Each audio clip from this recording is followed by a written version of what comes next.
Imagine standing outside on a clear night. The darkness stretches above you, punctured by thousands of tiny points of light. Each one of those lights is a sun, perhaps with its own family of planets, maybe even harboring life we can't yet imagine. But those stars you see, brilliant as they appear, represent just the tiniest fraction of what's really out there. Tonight, we're going on a journey.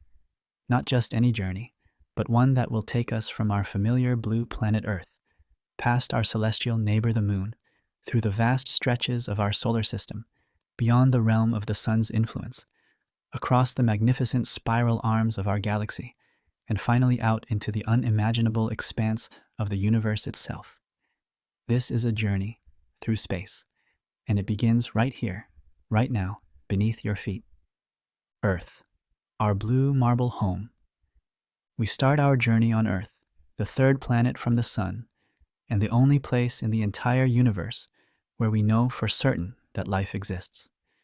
It's easy to take our planet for granted when we walk on it every day, but Earth is truly extraordinary.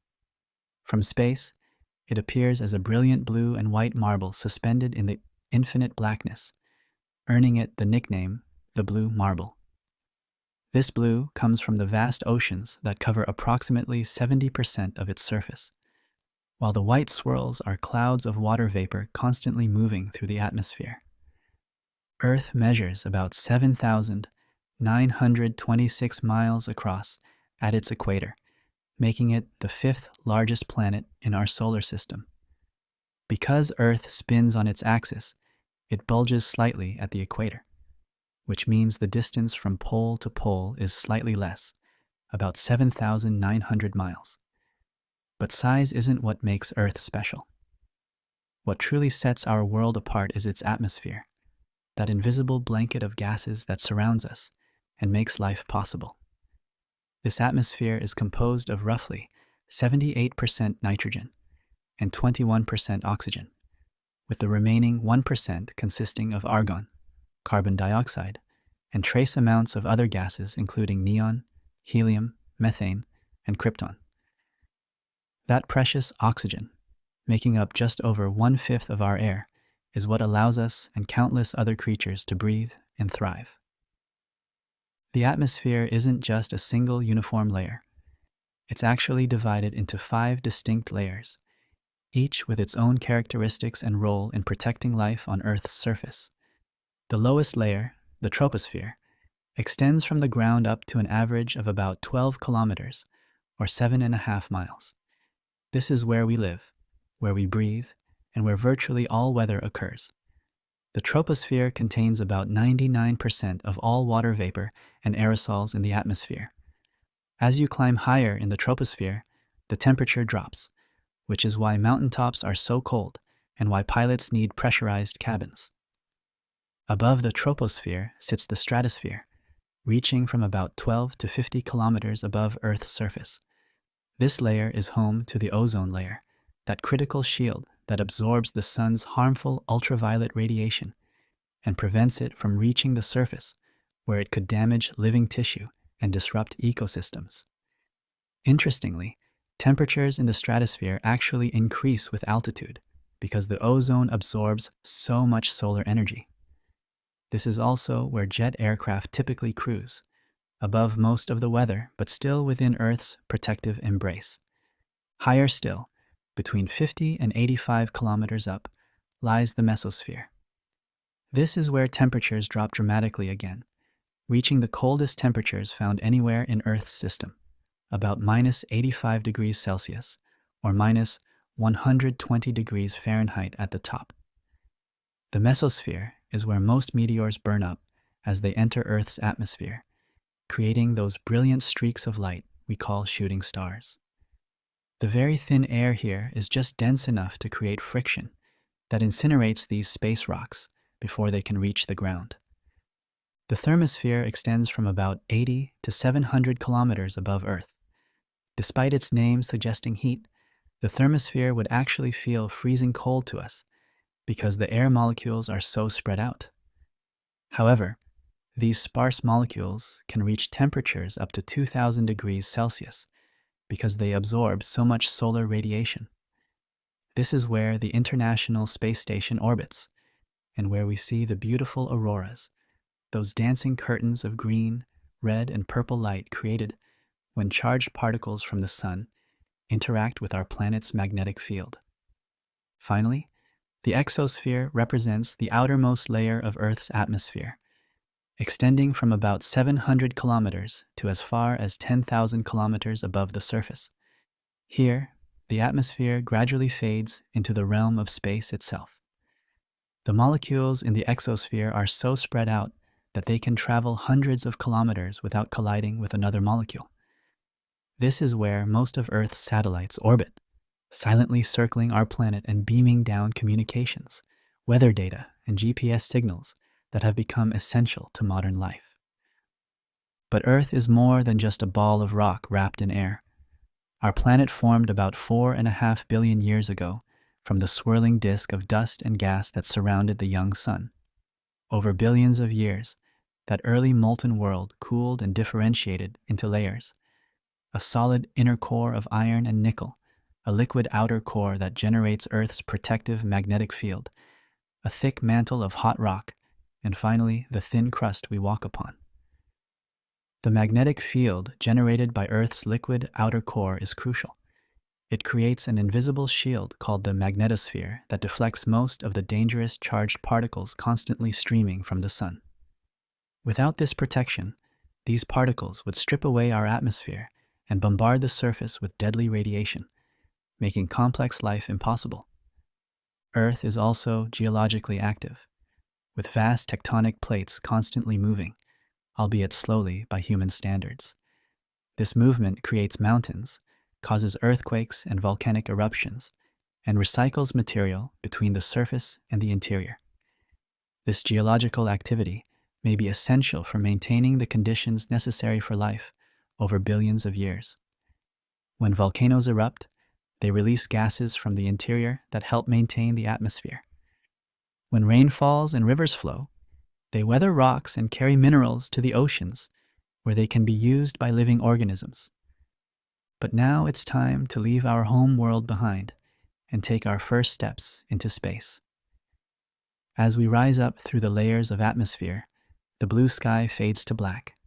The curve of the Earth becomes visible, and ahead of us, just 250,000 miles away, hangs our closest celestial companion. The Moon, our closest neighbor. The Moon has been humanity's constant companion for as long as our species has existed. Every culture throughout history has watched it wax and wane, has told stories about it, has wondered about it. At an average distance of about 238,855 miles from Earth, the Moon is close enough that we can see features on its surface with our naked eyes, those dark patches that some cultures see as a face, others as a rabbit, and still others as a woman carrying water. The Moon is much smaller than Earth, with a diameter of about 2,159 miles, roughly 1/4 the size of our planet. If Earth were a basketball, the Moon would be about the size of a tennis ball. Despite its smaller size, the Moon has an enormous influence on Earth. Its gravitational pull creates the tides that rise and fall in Earth's oceans twice each day. These tides have shaped coastal ecosystems and may have played a role in the evolution of life itself. The Moon's gravity also helps stabilize Earth's axial tilt, preventing it from wobbling dramatically over time and maintaining the relatively stable climate that has allowed complex life to flourish. The Moon's surface tells a violent story. It's covered with craters of all sizes, from tiny pits barely visible from Earth to enormous impact basins hundreds of miles across. These craters were created by asteroids and meteorites that have pounded the lunar surface for billions of years. Because the Moon has essentially no atmosphere and no geological activity to erase them, these ancient scars remain as a record of the solar system's turbulent youth. The largest craters are partially filled with dark volcanic rock called basalt. When ancient astronomers looked at these dark patches, they thought they were seeing seas, so they called them Maria, the Latin word for seas. We know now that there's no water on the moon's surface, though scientists have discovered ice in permanently shadowed craters near the poles. The moon's lack of atmosphere means there's no weather, no wind, no rain. The temperature swings are extreme. In full sunlight, the surface temperature can reach 127 degrees Celsius, hot enough to boil water. But during the long lunar night, which lasts about 2 weeks, temperatures can plummet to minus 173 degrees Celsius. There's no air to trap heat or spread it around, so temperature differences are stark and immediate. The most widely accepted theory for how the moon formed is both violent and spectacular.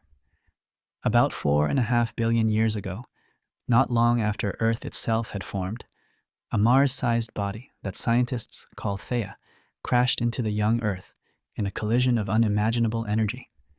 The impact vaporized huge portions of both worlds, throwing enormous amounts of molten material into orbit around Earth.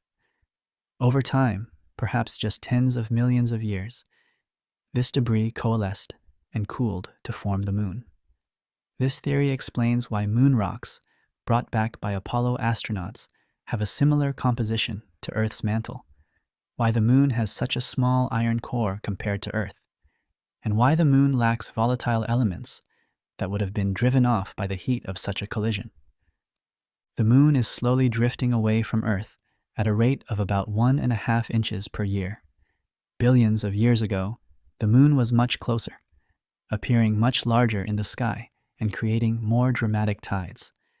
As the moon moves farther away, it's also slowing Earth's rotation. Days are gradually getting longer, though the change is so slow that over a human lifetime it's imperceptible. In another few billion years, Earth and moon will be tidally locked, with the same face of Earth always pointing toward the moon, just as the same face of the moon always points toward Earth today. Between 1969 and 1972, 12 humans walked on the moon's surface during the Apollo missions. They left behind footprints that will remain undisturbed for millions of years, along with flags, scientific instruments, and even a few golf balls. The moon remains the farthest destination that humans have yet traveled to, but it won't hold that title forever. Plans are already being made to return to the moon, to establish permanent bases there, and to use it as a stepping stone for deeper journeys into space. But the moon is just our first stop on this journey. Now we must venture much farther, past Earth's orbit, deeper into the realm of our solar system, where the sun's light takes not seconds, but minutes to arrive. The inner solar system, the rocky worlds. As we leave the Earth-Moon system behind, we're entering what astronomers call the inner solar system, home to the 4 rocky planets, Mercury, Venus, Earth, and Mars. These worlds formed close to the sun, where temperatures were high enough that only rock and metal could condense from the swirling disk of material that gave birth to our solar system. The lighter gases and ices were driven outward by the young sun's intense radiation, leaving the inner region dominated by dense, compact worlds. Our first destination is Mercury, the smallest planet in the solar system and the closest to the sun. Mercury orbits at an average distance of about 36 million miles from the sun, or 0.387 astronomical units. An astronomical unit, often abbreviated, is the average distance from Earth to the sun, about 93 million miles, and it's a convenient way to measure distances within our solar system. Mercury is a tiny world, just 3,031 miles in diameter, making it only slightly larger than Earth's moon. Mercury is a world of extremes. Because it's so close to the sun and has essentially no atmosphere to moderate temperatures, its surface experiences the most extreme temperature variation of any planet. During the day, when the sun beats down mercilessly, surface temperatures can reach 800 degrees Fahrenheit, hot enough to melt lead.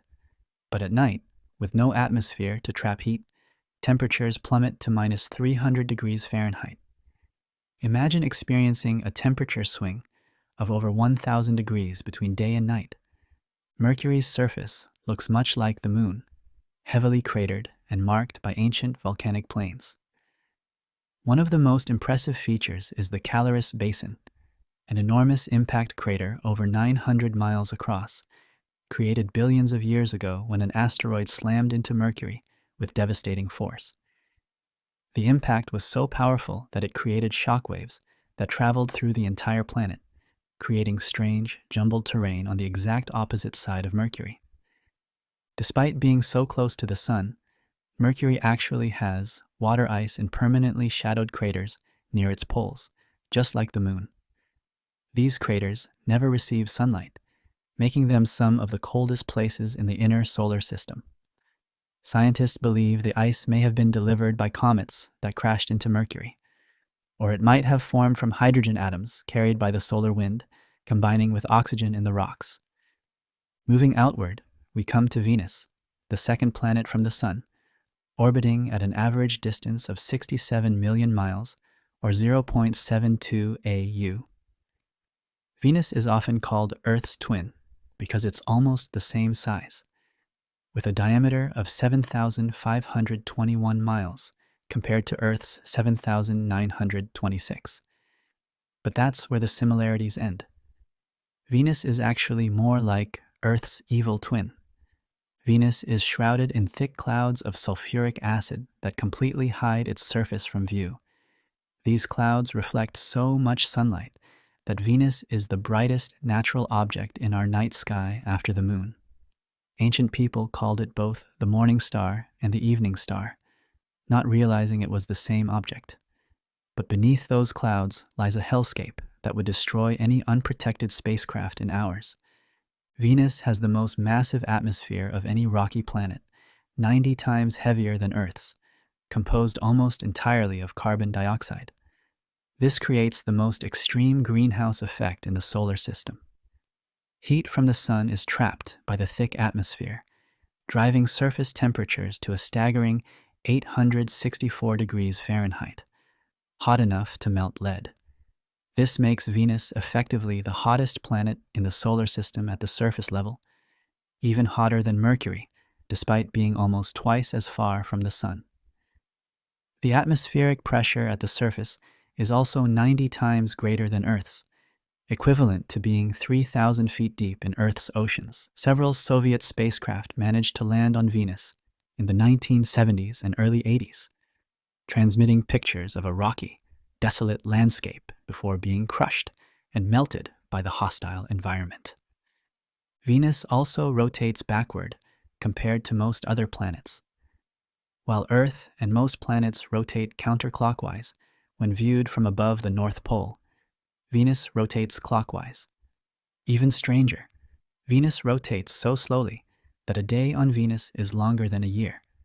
It takes Venus 243 Earth days to complete one rotation on its axis, but only 225 Earth days to orbit the Sun. This means that if you could stand on Venus's surface, you would see the Sun rise in the west, creep incredibly slowly across the sky, and set in the east, with over 2 months passing between sunrise and sunset. Next is our own Earth, orbiting at 1 astronomical unit, but we've already explored our home world. So let's continue outward to Mars, the fourth planet, orbiting at an average distance of 142 million miles, or 1.52 AU from the Sun. Mars has captured human imagination for centuries. Its reddish color, caused by iron oxide, rust, covering much of its surface, made ancient people name it after the Roman god of war. Mars is about half the size of Earth, with a diameter of 4,222 miles. It's a cold, dry world with a very thin atmosphere composed mostly of carbon dioxide. The atmospheric pressure on Mars is less than 1% of Earth's, far too thin to breathe, and barely enough to have weather. Yet Mars does have weather, including dust storms that can occasionally engulf the entire planet. Mars has some of the most spectacular geological features in the solar system. Olympus Mons is the largest volcano known, rising about 13 miles above the surrounding plains, nearly 3 times the height of Mount Everest. Valles Marineris is a canyon system over 2,500 miles long and up to 7 miles deep in places, dwarfing Earth's Grand Canyon. Mars has polar ice caps made of water ice and frozen carbon dioxide that grow and shrink with the seasons. The big question about Mars is whether it ever harbored life. Billions of years ago, Mars appears to have been warmer and wetter, with liquid water flowing across its surface, carving the dried river channels and lake beds we see today. Where there's liquid water, conditions for life as we know it might exist. Several rovers are currently exploring Mars, drilling into rocks, analyzing soil, searching for signs that microbial life might have existed in the ancient past, or might even still exist in protected environments underground. The discovery of life on Mars, even ancient microbial life, would be one of the most profound discoveries in human history, proving that life can arise on worlds beyond Earth. Between Mars and the next planet, Jupiter, lies the asteroid belt, a region filled with millions of rocky bodies ranging in size, from tiny pebbles to dwarf planets hundreds of miles across. This is the debris left over from the solar system's formation, material that never quite coalesced into a full planet, probably because Jupiter's powerful gravity stirred things up too much. The largest object in the asteroid belt is Ceres, about 590 miles in diameter, large enough to be classified as a dwarf planet. Despite what science fiction might suggest, the asteroid belt isn't densely packed. The asteroids are spread out over such a vast volume that spacecraft routinely pass through without any danger of collision. The inner solar system, with its rocky worlds baking in the sun's light, represents just a tiny fraction of our solar system's volume. As we journey outward past Mars, the character of the solar system changes dramatically. The distances between planets grow larger, the temperatures drop precipitously, and we enter the realm of the gas giants. The outer solar system, the gas giants. The outer solar system is a very different place from the inner realm we've been exploring. Here, far from the sun's warmth, the giant planets reign.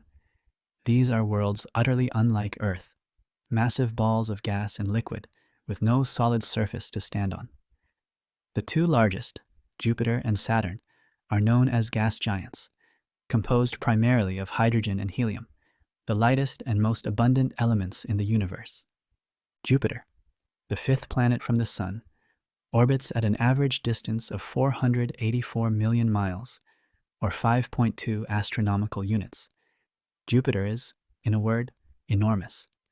With a diameter of 88,729 miles, Jupiter is so large that all the other planets in the solar system could fit inside it with room to spare.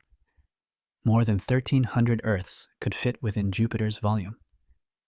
Despite this enormous size, Jupiter rotates faster than any other planet, completing one rotation in less than 10 hours. This rapid rotation creates powerful winds in Jupiter's atmosphere, with speeds exceeding 400 miles per hour.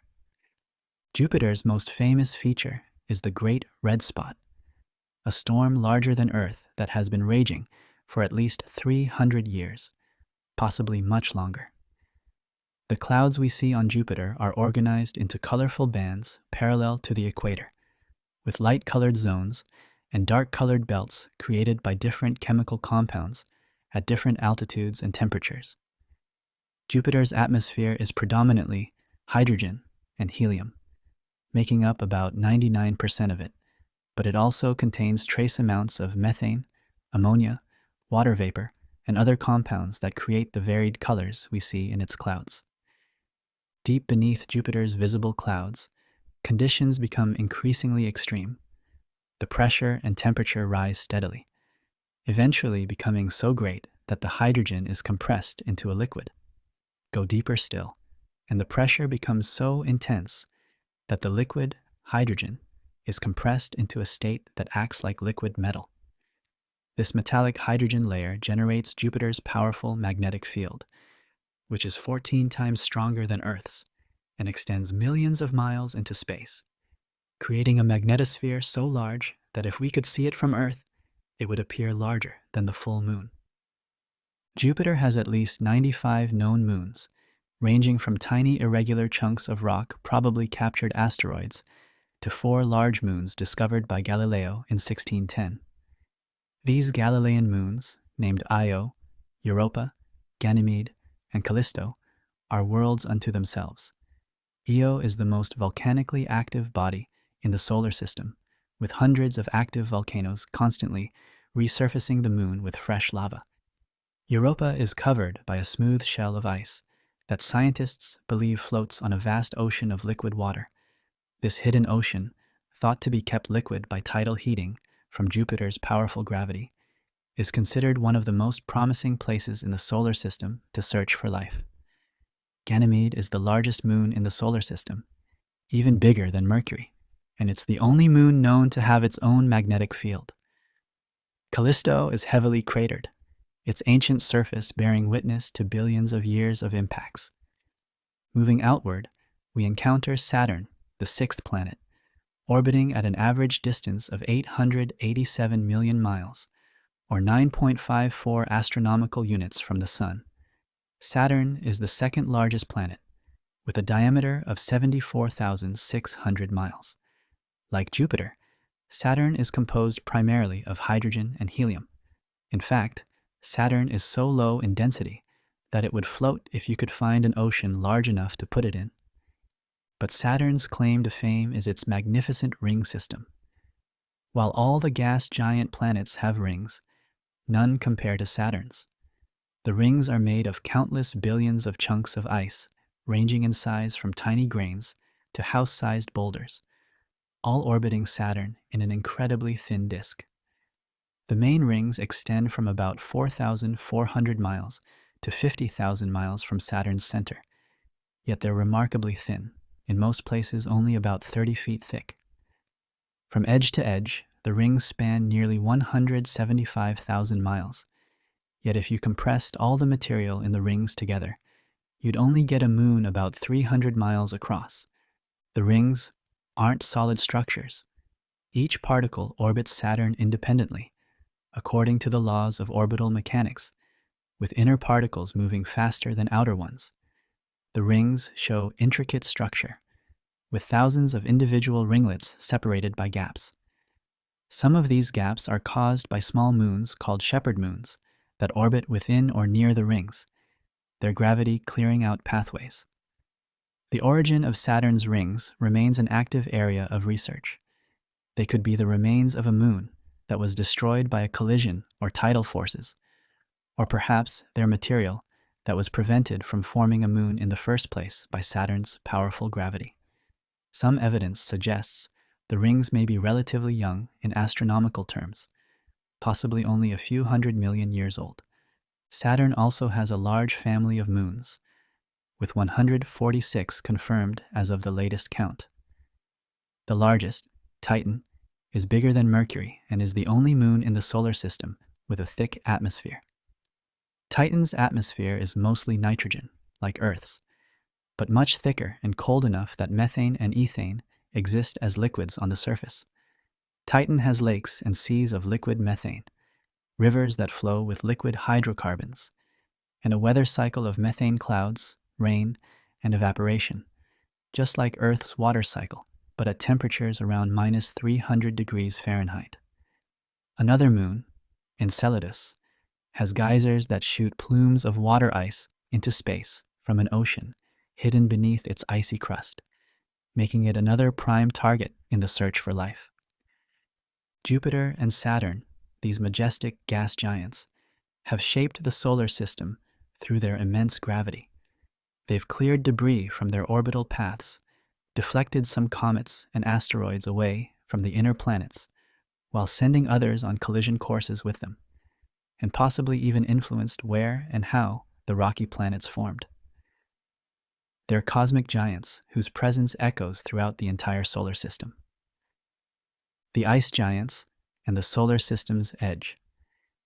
Beyond Saturn, in the cold outer reaches of the solar system, orbit 2 more giant planets, but these are quite different from Jupiter and Saturn. Uranus and Neptune are known as ice giants because, while they too have atmospheres of hydrogen and helium, they contain much more water, methane, and ammonia. These compounds, which would be ices at the freezing temperatures of the outer solar system, make up the bulk of these planets' mass. Uranus, the seventh planet, orbits at an average distance of 1,784,000,000 miles, or 19.2 astronomical units, from the Sun. At this distance, sunlight is so weak that it provides less than 1/1000th of the light and heat that Earth receives. Uranus is about 4 times the diameter of Earth, at 32,600 miles across, making it the third largest planet by diameter. Uranus has one extremely unusual characteristic. It rotates on its side. While most planets' axes are roughly perpendicular to their orbital planes, tilted by no more than a few dozen degrees, Uranus's axis is tilted 98 degrees. This means Uranus essentially rolls along its orbital path like a barrel, rather than spinning like a top. The cause of this extreme tilt remains uncertain, but the leading hypothesis is that early in the solar system's history, Uranus was struck by one or more massive objects that knocked it on its side. This unusual orientation means that Uranus's poles alternately point toward and away from the Sun during its orbit. Each pole experiences 42 years of continuous sunlight, followed by 42 years of continuous darkness, since Uranus takes 84 Earth years to complete one orbit around the Sun. Uranus appears as a blue-green color due to methane in its atmosphere, which absorbs red light and reflects blue and green. The planet seems relatively bland compared to Jupiter and Saturn, with few visible features in most images. This apparent blandness is somewhat deceptive, though. Uranus has powerful winds in its atmosphere and experiences seasons more extreme than any other planet. When the Voyager 2 spacecraft flew by Uranus in 1986, it found a surprisingly dynamic world beneath the seemingly calm exterior. Uranus has 27 known moons and a faint ring system. The largest moon, Titania, is less than 1,000 miles in diameter. Many of Uranus's moons are named after characters from the works of William Shakespeare and Alexander Pope, a unique naming convention in the solar system. Neptune, the eighth and outermost planet, orbits at an average distance of 2,794,000,000 miles, or 30.06 astronomical units, from the Sun. At this extreme distance, Neptune receives less than 1/1000th of the sunlight that Earth does. Yet despite being farther from the Sun than Uranus, Neptune is actually slightly warmer. This is because Neptune has a significant internal heat source, radiating more than twice as much energy into space as it receives from the Sun.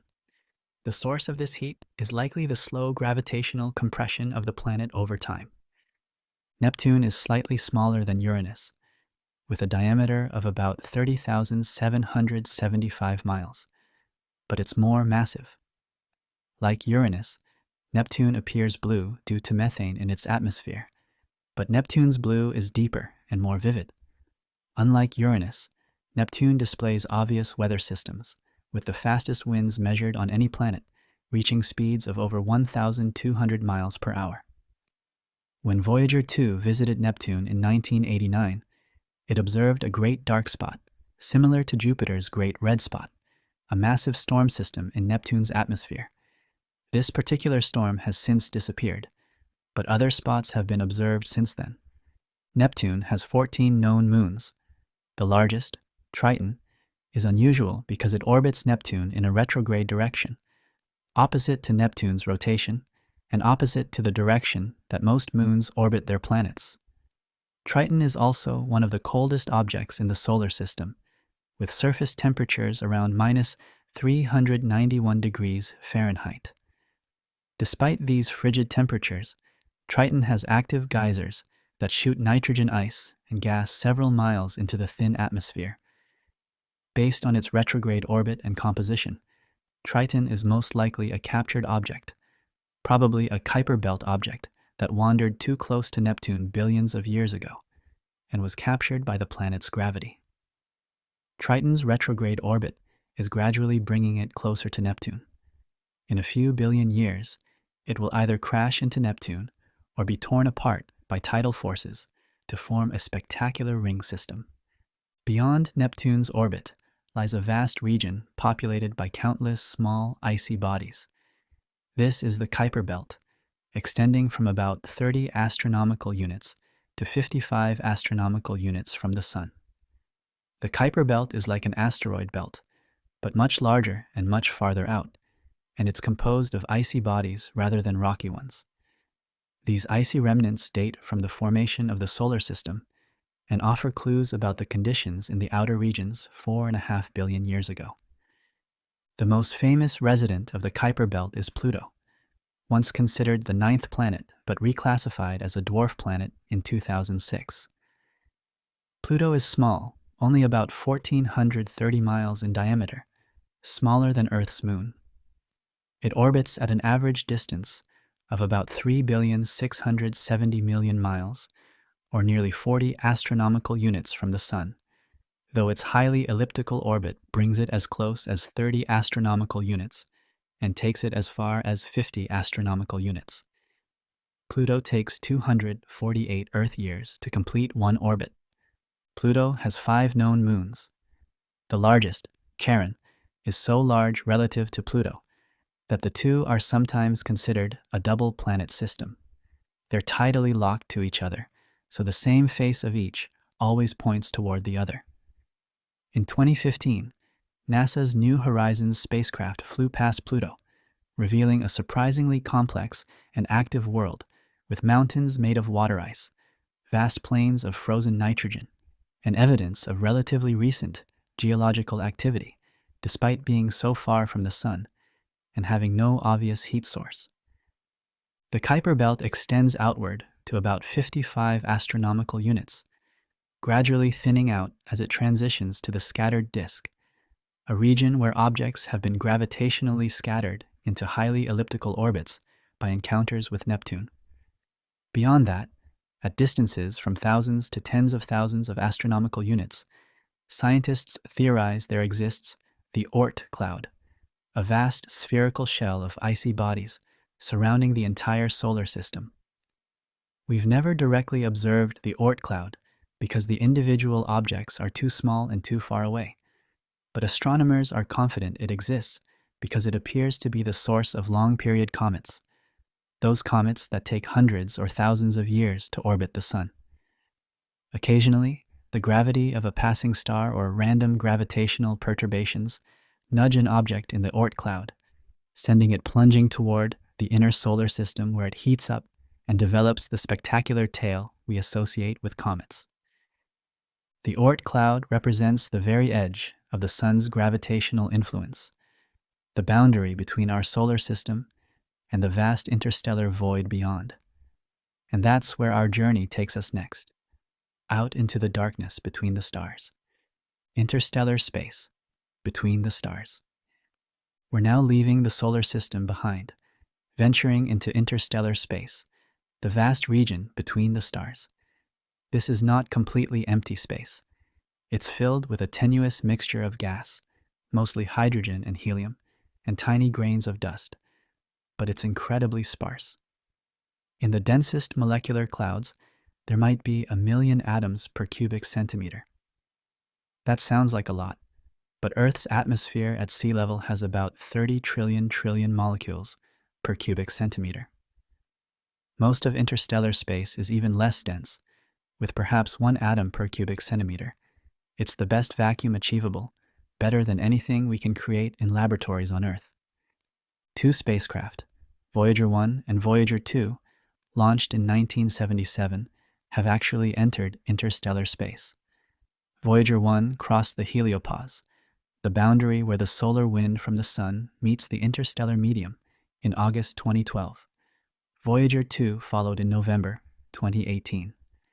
These spacecraft are now over 14 and 12 billion miles from Earth respectively, so far that radio signals traveling at the speed of light take more than 22 hours to reach us from Voyager 1.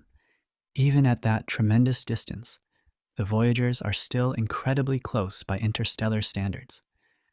The nearest star system, Alpha Centauri, is over 4 light years away. A light year is the distance light travels in 1 year, about 6 trillion miles. To put this in perspective, sunlight takes 8 minutes to reach Earth, about 90 minutes to reach Saturn, but over 4 years to reach Alpha Centauri. At their current speeds of about 38,000 miles per hour, the Voyager spacecraft would take more than 70,000 years to reach Alpha Centauri if they were headed that direction, which they're not. Alpha Centauri is actually a triple star system. The two brightest stars, Alpha Centauri A and Alpha Centauri B, orbit each other, while a third star, Proxima Centauri, orbits the pair at a great distance. Proxima Centauri is actually the closest star to our Sun, at 4.24 light-years. In 2016, astronomers discovered a planet orbiting Proxima Centauri called Proxima Centauri b, roughly Earth-sized and orbiting within the star's habitable zone where liquid water could potentially exist on its surface. This makes Proxima Centauri b one of the most intriguing targets in the search for life beyond our solar system. Though whether it's actually habitable remains uncertain, given the intense radiation and stellar flares from its red dwarf star. As we journey through interstellar space, heading generally toward the galactic center, we pass through different environments. Some regions are relatively empty, while others are molecular clouds, vast concentrations of gas and dust where new stars are being born. These stellar nurseries can be hundreds of light years across and contain enough material to form thousands or even millions of stars. Within these clouds, gravity slowly pulls material together into denser and denser knots. When a knot becomes dense enough and hot enough at its center, nuclear fusion ignites, and a new star is born. The interstellar medium is also enriched by the death of stars. When massive stars exhaust their nuclear fuel, they explode as supernovae, blasting their outer layers into space at speeds of millions of miles per hour. These explosions create heavy elements like carbon, oxygen, silicon, iron, and gold, elements that didn't exist in the early universe, but were forged in the cores of stars. All the heavy elements in our solar system, in Earth, and in our bodies were created in stars that lived and died before our sun was born. We are, quite literally, made of stardust. As we travel farther, we see more and more stars. The stars we see in Earth's night sky, the ones visible to the naked eye, are all within about 1,000 light-years of Earth. That represents a tiny fraction of our galaxy. Most of the galaxy's stars are too far away or too faint to see without telescopes, but they're out there, hundreds of billions of them, scattered through space and organized into a grand structure, the Milky Way galaxy. Stars, the building blocks of galaxies. Before we zoom out to view the galaxy as a whole, let's take a moment to appreciate stars themselves, those brilliant points of light that populate the cosmos. Stars are fundamentally very simple objects. They're balls of gas, primarily hydrogen and helium, held together by their own gravity and powered by nuclear fusion in their cores. Yet from this simplicity arises incredible diversity. Stars come in an enormous range of sizes, masses, colors, and lifetimes. The smallest stars, called red dwarfs, are only about 8% the mass of our sun. These stars burn their fuel so slowly that they can shine for trillions of years, far longer than the current age of the universe. The largest stars are hypergiants that can be hundreds of times more massive than the sun. These stellar behemoths burn through their fuel so quickly that they live only a few million years before ending their lives in spectacular supernova explosions. Our sun is fairly average, a yellow dwarf star with a mass that's often used as the standard for comparison. The sun has been shining steadily for about 4.5 billion years and will continue for another 5 billion years or so. It generates its energy by fusing hydrogen into helium in its core, where temperatures reach 15 million degrees Celsius. Every second, the sun converts about 600 million tons of hydrogen into helium, and in the process, converts about 4 million tons of matter into pure energy, according to Einstein's famous equation, equals mc squared. That energy slowly works its way out from the core, taking hundreds of thousands of years to reach the surface, where it's finally radiated into space as the sunlight we see. Stars are classified by their surface temperature and color. The hottest stars appear blue or blue-white, with surface temperatures above 20,000 degrees Celsius. These are the most massive stars, burning fiercely but briefly. Our Sun, with a surface temperature of about 5,500 degrees Celsius, appears yellow-white.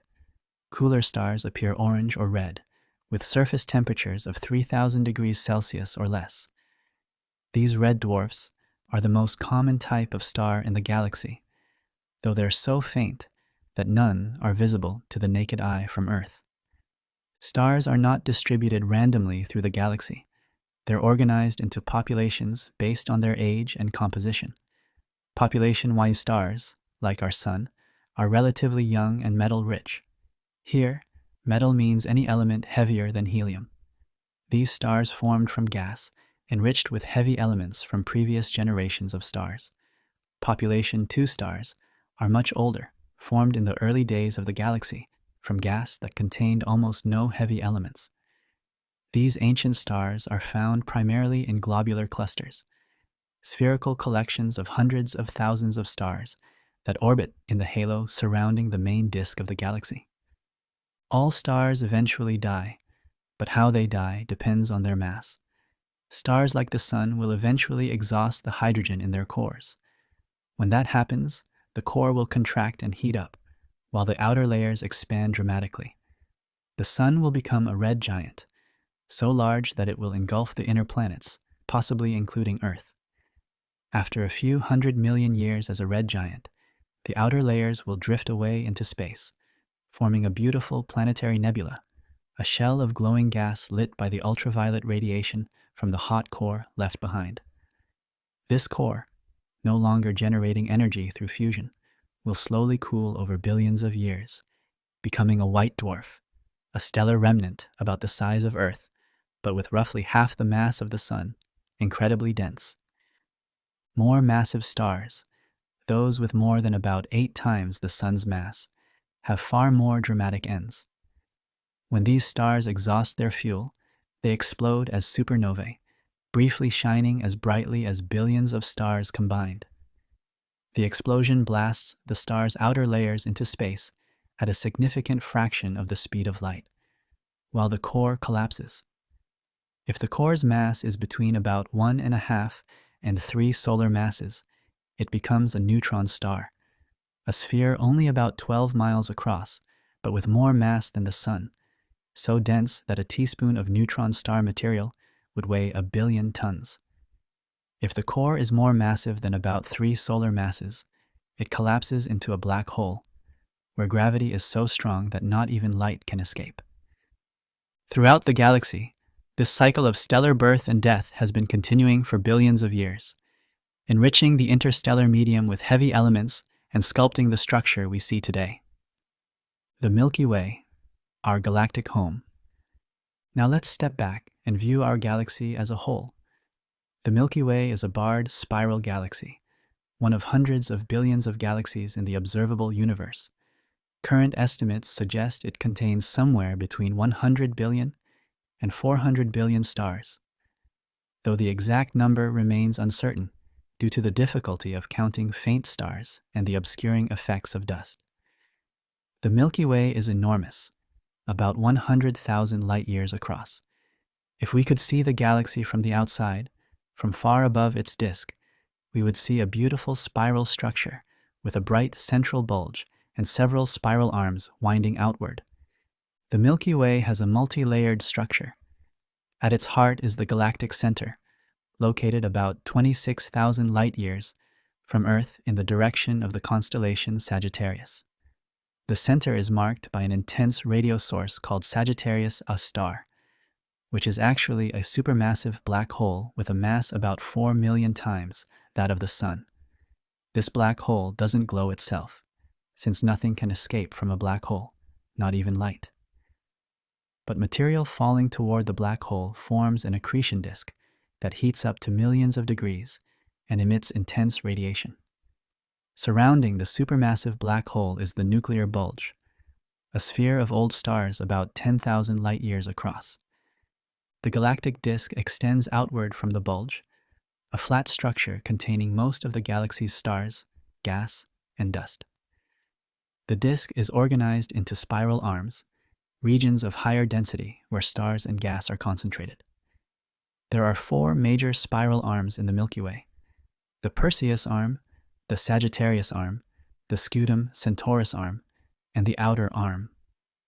Our solar system is located in a minor arm called the Orion Spur, about halfway between the Sagittarius and Perseus arms, roughly 26,000 light-years from the galactic center. The disk isn't a single uniform layer. Astronomers identify a thin disk and a thick disk. The thin disk, only about 1,000 light-years thick, contains young stars, gas clouds, and active star-forming regions.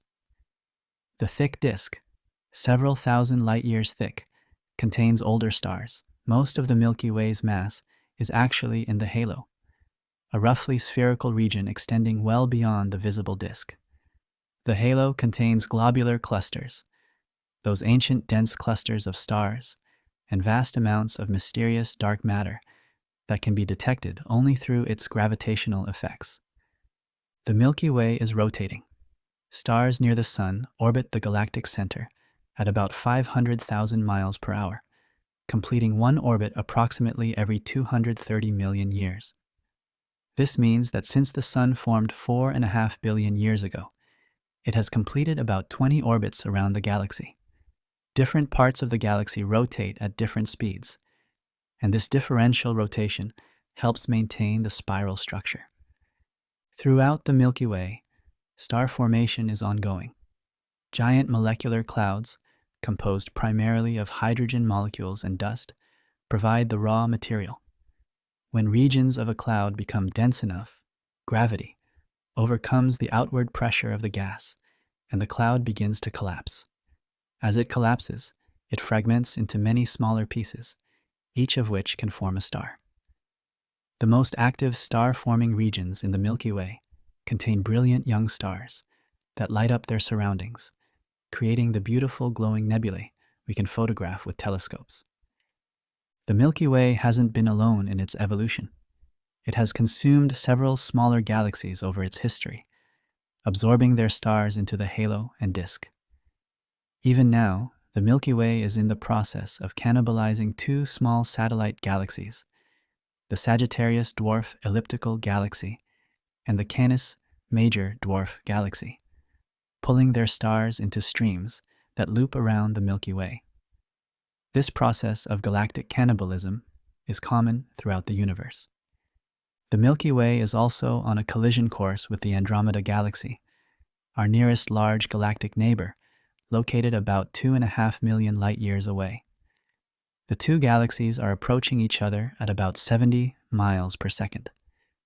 Based on current measurements, in about 4.5 billion years, they're expected to collide and merge, forming a single giant elliptical galaxy that some astronomers have already nicknamed Milkomeda.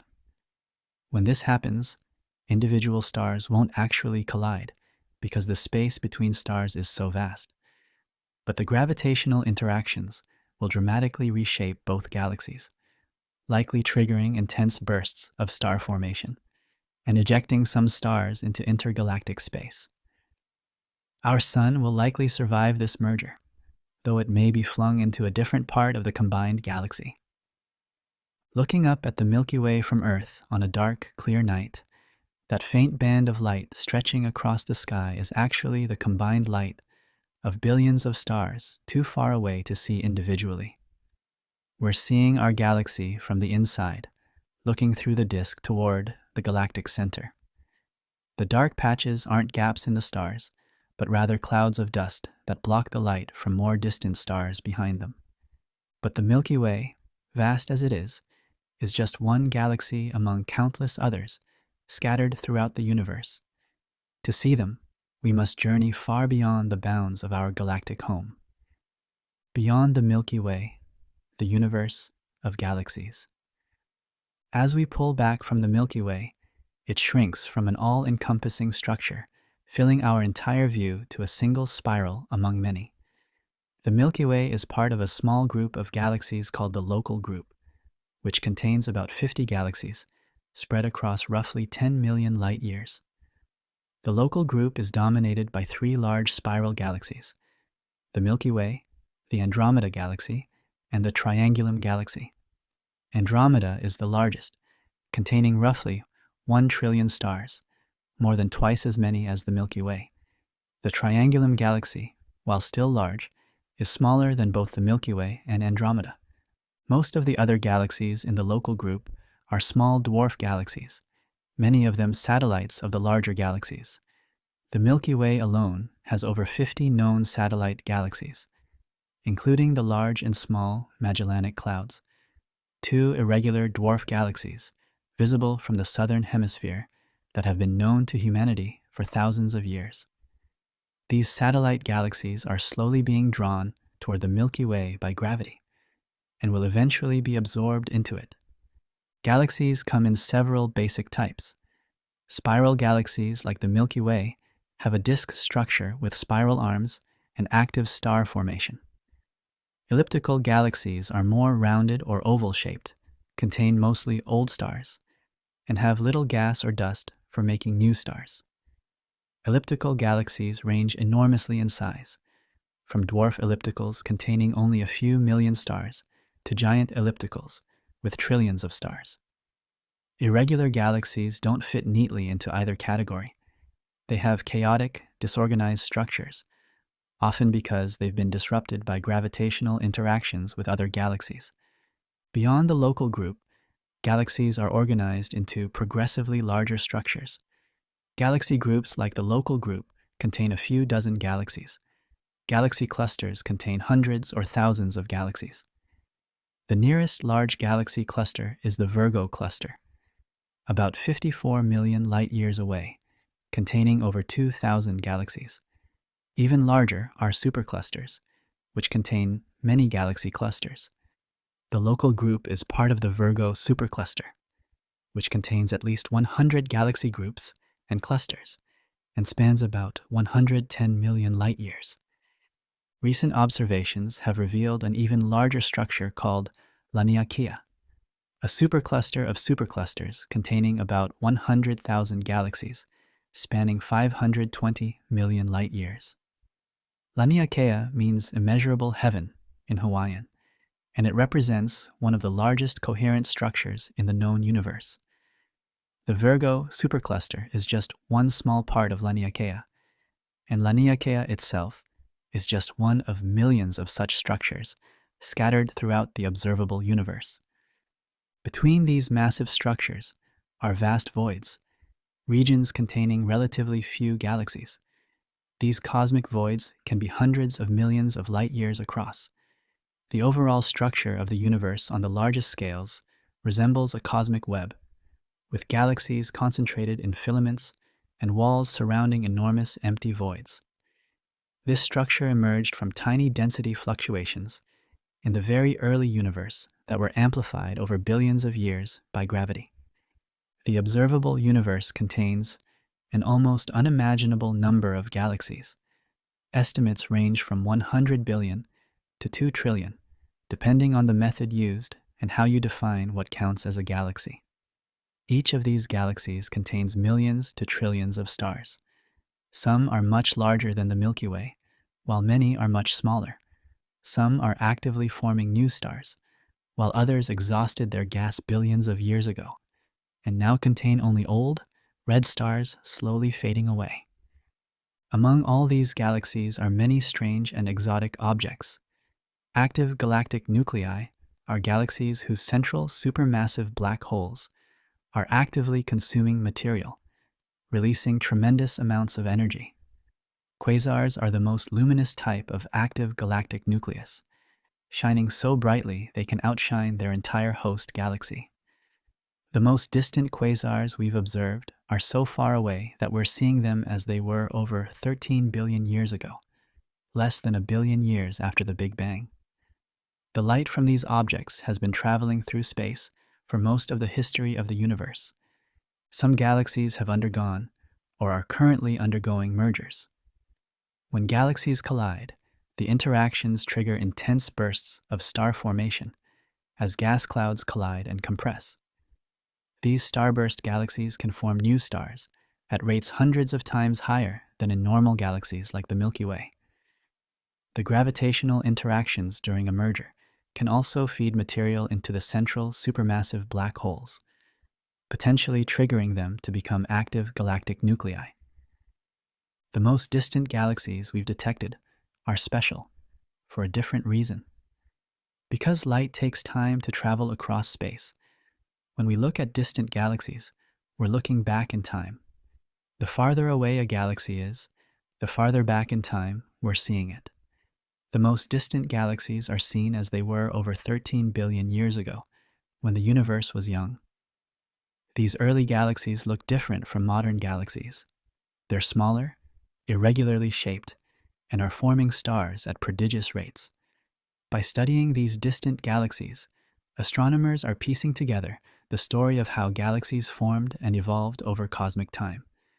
The light from these distant galaxies is significantly redshifted. As the universe expands, the space between galaxies stretches, and this stretching also affects the light traveling through that space, increasing its wavelength and shifting it toward the red end of the spectrum. The more distant a galaxy, the more its light is redshifted. The most distant galaxies have redshifts so large that the visible light they emitted has been stretched into the infrared, which is why infrared telescopes, like the James Webb Space Telescope, are so important for studying the early universe. The observable universe has an edge, not because the universe itself has an edge, but because there's a limit to how far we can see. Light takes time to travel, and the universe has only existed for about 13.8 billion years since the Big Bang. We can only see light that has had time to reach us since the beginning of the universe. The edge of the observable universe, therefore, represents how far light could have traveled in the age of the universe. But because the universe has been expanding during all that time, the most distant galaxies we can see are now much farther away than 13.8 billion light years. The edge of the observable universe is currently about 46 billion light years away in every direction, making the observable universe roughly 93 billion light years across. Beyond the observable universe, there is certainly more universe. We just can't see it because light from there hasn't had time to reach us yet, and depending on how the expansion of the universe continues, it may never reach us. The total size of the universe might be infinite. We simply don't know, and we may never know. The edge of everything, cosmic mysteries. As we contemplate the largest scales of the universe, we encounter some of the deepest mysteries in all of science. What is the universe made of? How did it begin? How will it end? Despite tremendous progress in cosmology over the last century, these questions touch on phenomena that are still not fully understood. One of the biggest mysteries is dark matter.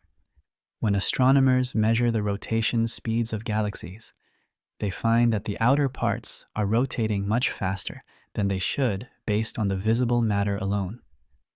There must be much more matter present than we can see, matter that doesn't emit, absorb, or reflect light. This invisible matter is called dark matter, and current models suggest it makes up about 85% of all matter in the universe. We can detect dark matter only through its gravitational effects. Despite decades of searching, we still don't know what dark matter is made of. The leading theory is that it consists of new subatomic particles that don't interact with light or normal matter except through gravity. But these particles have not yet been directly detected. Even more mysterious is dark energy. In the late 1990s, astronomers studying distant supernovae made a shocking discovery. The expansion of the universe is accelerating. Something is pushing galaxies apart, causing the universe to expand faster and faster. This something is called dark energy, and according to current cosmological models, it makes up about 68% of the total energy content of the universe. We know even less about dark energy than we do about dark matter. It might be a property of space itself, a cosmological constant, as Einstein called it, meaning it's an inherent characteristic of empty space. Or it might be a dynamic field that changes over time and varies from place to place. We don't know, but its effects are real and profound, measurably influencing the expansion rate of the entire universe. Together, dark matter and dark energy make up about 95% of the universe. Everything we can see, every star, every planet, every galaxy, all the normal matter made of atoms, accounts for only about 5% of the total. We live in a universe we barely understand, composed mostly of mysterious substances whose nature remains hidden from us. Looking back in time, back through the expansion of the universe, we come to its beginning, the Big Bang. About 13.8 billion years ago, the entire observable universe was compressed into an incredibly hot, dense state. Then it began expanding, cooling as it expanded. This wasn't an explosion in space, but rather an expansion of space itself. Every point in the universe was once at the same place, and as space expanded, those points moved apart, carrying matter and energy with them. In the first fraction of a second after the Big Bang, the universe underwent a period of incredibly rapid expansion called inflation, increasing in size by an enormous factor in a tiny fraction of a second. This inflation explains several observed features of the universe, including why it appears so uniform in all directions. After inflation ended, the universe continued to expand, but at a much slower rate. For the first few minutes, the universe was too hot for atoms to form. Protons and neutrons combined to form the nuclei of the lightest elements, hydrogen, helium, and trace amounts of lithium. But it took another 380,000 years before the universe cooled enough for these nuclei to capture electrons and form stable atoms. When this happened, the universe became transparent for the first time, and light could travel freely through space. The light released at this moment has been traveling through the universe ever since, and we can still detect it today as the cosmic microwave background radiation, a faint glow coming from every direction in the sky. This radiation is the oldest light in the universe, a snapshot of what the cosmos looked like when it was only 380,000 years old. The cosmic microwave background shows tiny temperature fluctuations, variations of only a few millionths of a degree. These fluctuations represent tiny density differences in the early universe, regions that were slightly more or less dense than average. These density differences were the seeds from which all structure in the universe grew. Regions that were slightly denser than average attracted more matter through gravity, becoming denser still, eventually forming the first stars, galaxies, and galaxy clusters we see today. As for the future of the universe, that depends largely on dark energy and its behavior over time. If dark energy remains constant, the universe will continue expanding forever, getting colder and more diffuse. Stars will eventually exhaust their fuel and die. No new stars will form once all the gas is used up. Galaxies will fade as their stars burn out. Black holes will slowly evaporate through a quantum process called Hawking radiation.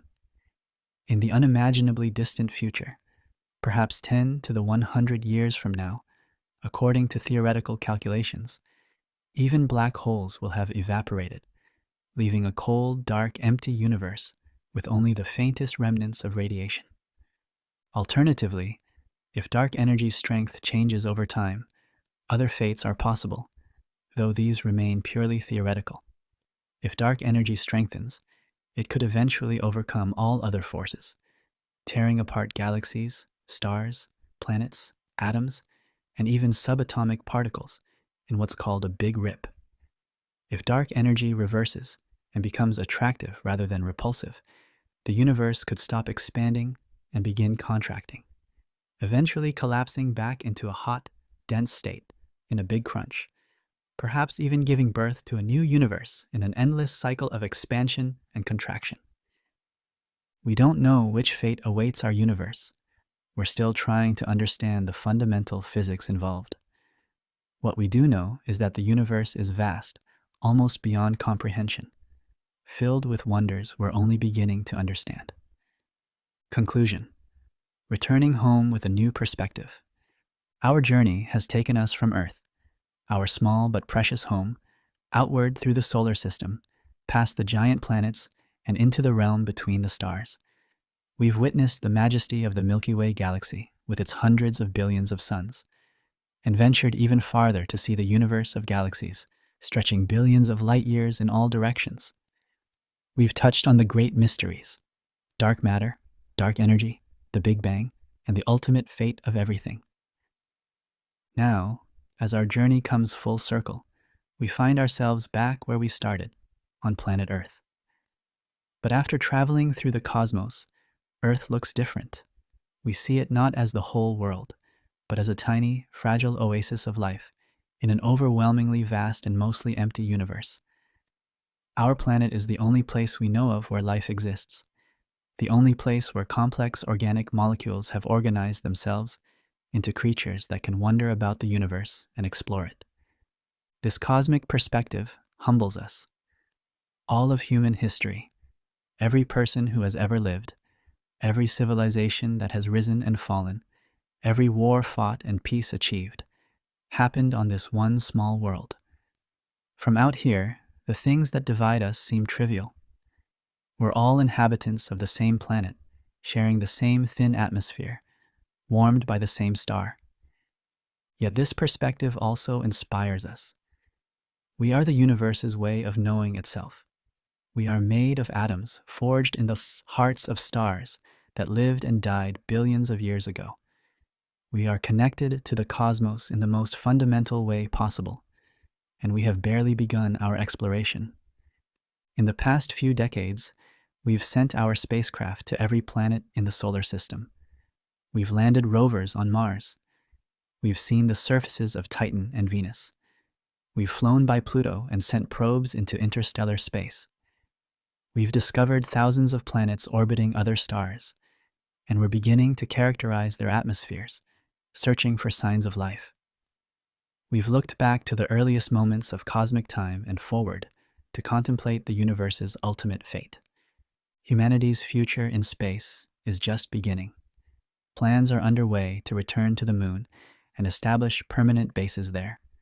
Mars beckons as the next destination for human exploration.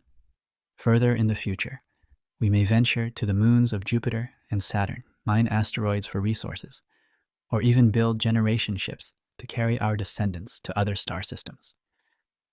The challenges are immense, but so is the human drive to explore, to discover, to push beyond the next horizon. Whether humanity becomes a spacefaring species or remains bound to Earth, the knowledge we've gained about the universe enriches us. It gives us context for our existence and reminds us that we're part of something far larger than ourselves. The universe is not just out there, it's also within us. Every breath we take contains atoms that have been part of countless other molecules, in rocks, in water, in living organisms, cycling through the great systems of Earth. The calcium in our bones, the iron in our blood, the carbon in our cells, all were created in stars. As you look up at the night sky tonight, remember what you've learned on this journey. Those pinpricks of light aren't just decorations on a celestial dome. They're actual suns, potentially with planets, maybe even with life. That faint band of the Milky Way is our view of billions of stars in our home galaxy. Those fuzzy patches that aren't stars are other galaxies, entire island universes of stars, each potentially hosting billions of worlds. The universe is vaster than we can truly comprehend, older than we can really imagine, and more wonderful than we often remember to appreciate. But it's also our home, in the deepest sense. We emerge from it, we're made of it, and we're discovering that we can understand it through science, mathematics, and careful observation. Every mystery we solve reveals new questions, keeping the frontier of knowledge ever expanding, much like the universe itself. If you enjoyed this journey through space, please consider liking this video and subscribing to the channel for more explorations of the cosmos. There's so much more to discover together, from the quantum realm to the nature of time, from the search for extraterrestrial life to the ultimate questions about why the universe exists at all. The universe is full of wonders, and every one of us can participate in the great adventure of understanding it. Thank you for traveling with me tonight. May you always look up at the stars with wonder, knowing that you're not just looking at distant lights, but at fellow worlds in the great cosmic community we're only beginning to explore. Clear skies and safe journeys wherever your path may lead.